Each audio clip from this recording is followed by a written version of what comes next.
You know how your parents have rules for you? Rules like don't eat cookies before dinner or clean your room? These rules are there to keep you safe and help you grow up to be a good person. Well, the Universal Declaration of Human Rights, UDHR, is kind of like a set of rules but for the whole world. It's a document that says everyone, everywhere deserves basic rights just because they're human.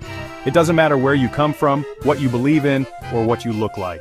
The UDHR covers important stuff like the right to life, freedom from torture, and the freedom to have your own thoughts and beliefs.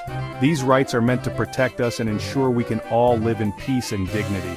We're talking about things that are essential for everyone, like being treated fairly, having access to education, and being able to express yourself freely. Basically, it's like a giant, be nice to each other sign for the planet. It reminds us to treat each other with respect and kindness. This document was created a while back in 1948, but don't worry, it's still super relevant today. The principles it lays out are timeless and apply to everyone, no matter the era. Imagine a world without rules, where anyone could do anything to anyone else. Chaos, right? That's why we need the UDHR. It's like the referee for humanity, making sure everyone plays fair. So next time you hear about human rights, remember, it's all about making the world a better, fairer place for everyone. Okay, so why was the UDHR created in the first place? Well, picture this. World War II just ended. Millions of people died, countries were devastated, cities were reduced to rubble, and entire communities were shattered. It was a really, really dark time. People were struggling to find hope amidst the ruins. After witnessing so much horror, world leaders came together and said, okay, enough is enough. They knew something had to change. We need to make sure this never happens again. They were determined to create a better future. They realized that to prevent future atrocities, they needed to establish some ground rules for how humans treat each other, no matter where they come from or what they believe.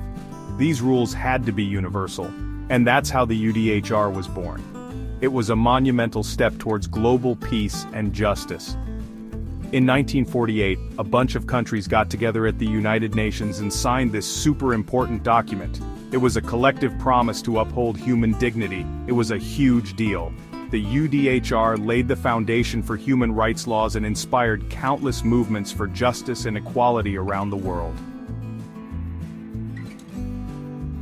Now you might be thinking, Trevor, this UDHR thing sounds complicated, but don't worry, it's actually pretty simple. The UDHR is based on three main ideas: universality, indivisibility, and non-discrimination. Universality means these rights apply to everyone, no matter what. You're a human, you got rights. Indivisibility means all these rights are equally important. You can't pick and choose which ones to follow. And non-discrimination means no one should be treated differently because of their race, religion, gender, or anything else that makes them unique. It's all about equality, baby.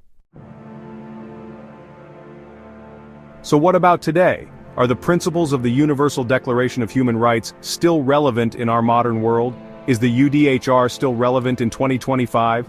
Absolutely. Its principles are timeless and continue to guide us. Sadly, we still see human rights violations happening all over the world. Wars, discrimination, and conflicts that tear communities apart. Poverty, the list goes on. These issues remind us of the work that still needs to be done. But here's the good news. People around the world are coming together to make a difference. The UDHR gives us a roadmap for a better future. It provides a foundation for education and awareness. It reminds us that everyone deserves to be treated with dignity and respect. These values are universal. So next time you hear about injustice in the world, remember the UDHR, talk about it, fight for it, share its message. Because these rights are for everyone, regardless of who they are or where they come from. And it's up to all of us to protect them. Together we can create a world where everyone lives in peace and harmony. Peace out.